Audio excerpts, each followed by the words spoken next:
Merci Monsieur le Président, mes chers collègues. La constitution d'un stock stratégique de masques nous semble à tous, bien entendu, indispensable. Néanmoins, je m'interroge sur plusieurs points.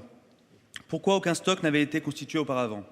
En vous posant cette question, je pense notamment à nos forces de police municipales, à nos pompiers, aux équipes du CHU de Nice, qui, dès les premiers jours de la crise sanitaire, étaient présents sur le terrain, et cela sans aucune protection.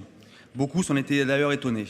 Par principe, anticiper, c'est agir avant la survenance des événements.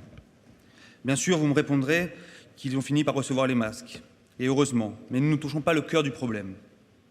Comment expliquer l'absence d'un stock stratégique qui aurait permis aux policiers municipaux, aux pompiers, aux soignants d'exercer leur métier sereinement dès le début de la crise et sans doute d'éviter des contaminations pour certains?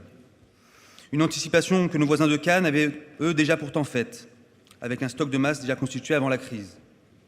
Je tiens à rappeler que les mesures prises par les métropoles n'ont été que des réactions à la crise sanitaire. À l'avenir, nous devons faire preuve d'anticipation dans ces domaines. S'agissant des masques, tout le monde se rappelle des images que vous attendiez sur le tarmac de l'aéroport, un avion arrivant de Chine. Une jolie mise en scène, un aéroport vide, des palettes gigantesques, une équipe réduite. Au point même de se demander si vous n'avez pas donné un petit coup de main pour décharger l'avion. Livraison extraordinaire et inattendue, rendue possible grâce à un généreux mécène. Monsieur le Président, je suis gêné par cette confidence, gêné par le côté secret de cette livraison qui nourrit des interrogations. Il est important pour la qualité du débat public et la juste information des citoyens de demander le nom de la personne qui a fait ce cadeau. Un cadeau fait à la ville, à la métropole, à son maire, à son président, d'autant plus que cette livraison a eu lieu en pleine période électorale. Le 13 avril, vous déclariez à Nice Matin que ce mécène souhaitait garder l'anonymat jusqu'à la fin de la crise du coronavirus.